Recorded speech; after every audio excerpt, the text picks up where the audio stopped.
Hello friends, I am RJ Mishra. I have come along with another video before you. I am going to produce a video in which I will state about the diseases. मित्रों, मैं आपके सामने एक ऐसा video प्रस्तुत करने जा रहा हूँ जिसमें रोग क्या हैं, रोग कब होते हैं, रोग कैसे होते हैं, रोग जीवी होंगे, अल्पजीवी होंगे, आदि चीज़ों पर अपना विचार व्यक्त करेंगे। मित्रों, रोग क्या है, रोग की महादशा, रोग किस महादशा अंतिम दशा में हो सकती है, छोटे छोटे रोग कब होते हैं, बड़े रोग कब होते हैं, आज पर विचार करूँगा।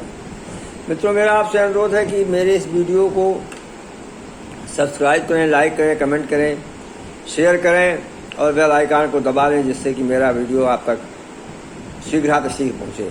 मित्रों, रोग क्या है? ऐसा विकार जो शरीर को उसके सामान्य परिस्थिति के विपरीत कार्य न करने दे, उसी को रोग कहते हैं। बुखार का आना, खांसी होना, सर्दी होना, कैंसर होना, गठिया होना, आँख में रोशनी कम होना, कान से सुनाई कम देना, जीभ को स्वाद न मिलना, आज तमाम प्रकार के रोग होते हैं।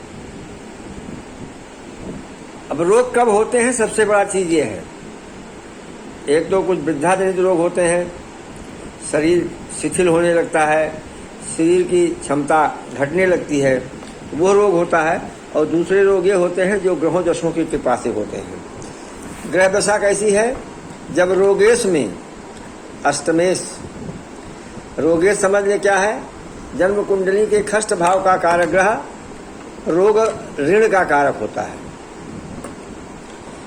और अष्टम भाव का कारक ग्रह गोपनीयता का कारक होता है। और अष्टम से अष्टम तृतीय भाव का कारक ग्रह अष्टम भाव से भी ज़्यादा मृत्यु के मामले में, रोग के मामले में सपोर्ट करता है।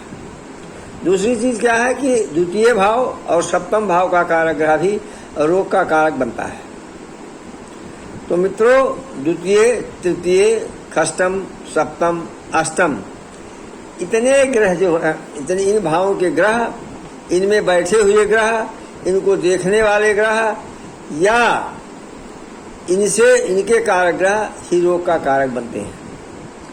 अब रोग का कारक दीर्घजीवी होगा कि अल्पजीवी होगा रोग, ये एक अलग मुद्दा है।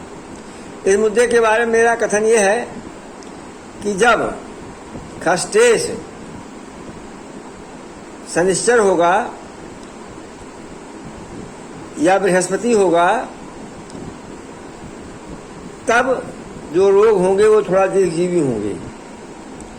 लेकिन जब चंद्रमा होगा, बुध होगा, मंगल होगा, तब अल्पजीवी रोग होंगे। कारण उसका यह है कि जैसे ग्रहों की गति होती है उसी प्रकार से रोगों की उत्पत्ति होती है और धीरे धीरे रोग बढ़ते हैं। जैसे चंद्रमा 2.25 दिन एक भाव में रहता है, इसलिए वो 27 दिन में पूरे ब्रह्मांड का चक्कर लगा लेता है, 12 राशियों को घूम जाता है। तो इसलिए चंद्रमा जब पीड़ित करता है तो 2.25 दिन सबसे कष्टकर होते हैं। और जब चंद्रमा जो चंद्रमा बढ़ता है त्यों तो रोगों की वृद्धि, मतलब तो रोग अगर रोग उत्पन्न हो गए हैं आपके शरीर में किसी विकार के कारण, तो उनमें फोर्स बढ़ जाती है। जैसे पागलों को देखिए, वो पूर्णमासी के आसपास ज़्यादा पागलपन सवार होता है उन पर, और अमावस्या के दिन शांत रहते हैं। इसी प्रकार रोगों, पहले यह जान लें कि आपकी कुंडली का खष्टेश कौन है, अष्टमेश कौन है, द्वितीयेश कौन है, तृतीयेश कौन है, सप्तमेश कौन है। इन पांचों ग्रह के बारे में जान लें, तब यह देखें कि आपके खष्ट भाव पर किन किन ग्रहों की दृष्टि है। खष्टेश वहीं बैठा हुआ है या खष्टेश की दृष्टि ही नहीं है, उसमें किसी दूसरे ग्रह की दृष्टि है, मंगल की, सूर्य की और राहु केतु की, तो तब रोग की अवृद्धि उन्हीं ग्रहों के अनुसार होती है। आप कैसे जानेंगे कि आपको किस ग्रह के कारण ये रोग हुआ है? उसका कारण यह है कि खष्टे भाव पड़ने वाली दृष्टि, अष्टम भाव पड़ने वाली दृष्टि, अष्टम से अष्टम तृतीय भाव में पड़ने वाली दृष्टि, द्वितीय भाव, सप्तम भाव, इन पे पड़ने वाली दृष्टि या इन पे बैठे हुए ग्रह जब खष्टे से संबंध स्थापित करेंगे तो आपके शरीर में रोग उत्पन्न हो जाएगा। उनको दूर करने का उपाय यह है कि खष्टेश, सप्तमेश, अष्टमेश, द्वितीयेश और तृतीयेश इनकी शांति कराएं,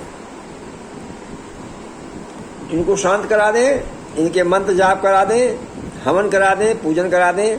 तो ये मैं नहीं कहता कि ये बिल्कुल खत्म हो जाएगा रोग आपका, लेकिन रोग धीरे धीरे शमन हो जाएगा, शांति हो जाएगी।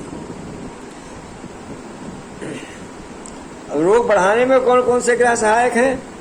तो रोग बढ़ाने में खष्टेश में अगर अष्टमेश की अंतर्दशा चलेगी तो अष्टमेश रोग को बढ़ा देगा।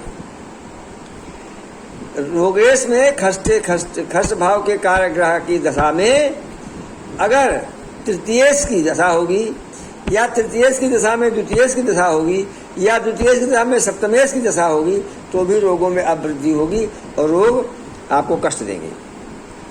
तो मित्रों, रोग के शमन के लिए आप अपनी कुंडली अगर नहीं जानते हैं कि खष्टेश क्या है, सप्तमेश क्या है, अष्टमेश क्या है, द्वितीयेश क्या है, तो उसको किसी ब्राह्मण को दिखाएं, किसी ज्योतिषी को दिखाएं जिसको यह ज्ञान हो कि इसमें अष्टमेश, खष्टमेश, सप्तमेश कौन से ग्रह हैं।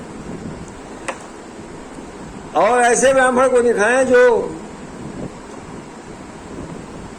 लोभी ना हो। नहीं, अगर कुंडली लेके जाएंगे तो पंडित जी इतनी विपत्ति बता देंगे आपको कि आप परेशान हो जाएंगे और 1-2 लाख का खर्चा भी उतारेंगे। इसलिए मित्रों, अगर आप अपने रोग को जानना चाहते हैं, अपने रोगेश को जानना चाहते हैं, कर्जेश को जानना चाहते हैं, कर्जदार को जानना चाहते हैं, अष्टमेश, सप्तमेश, तृतीयेश, द्वितीयेश को जानना चाहते हैं, तो अगर मेरी सेवा लेना चाहें तो मुझे मेरे मोबाइल नंबर 88-400-37-362 या rgmcbi@gmail.com पर संपर्क करें और मेरी फीस भेजें। मेरी फीस पर कुंडली 1100 रुपया है। मैं कुंडली देख के आपको उसका निदान बता दूंगा। निदान कराएंगे तो उसके अलग अलग पैसे लगेंगे, लेकिन फिर भी वो बहुत सामान्य पैसे हैं, बहुत ज़्यादा पैसे नहीं लगते। इसलिए मित्रों, अगर आप अपनी कुंडली में रोगेश, सप्तमेश, अष्टमेश, द्वितीयेश, तृतीयेश के बारे में जानना चाहते हैं, रोग के बारे में जानना चाहते हैं, रोग से पीड़ित हैं, तो मुझसे संपर्क करें। मैं हर संभव प्रयास करूंगा कि आपके रोग का निदान हो। जय हो माँ भगवती की, जय हो माँ महाकाली, जय माँ वाणी।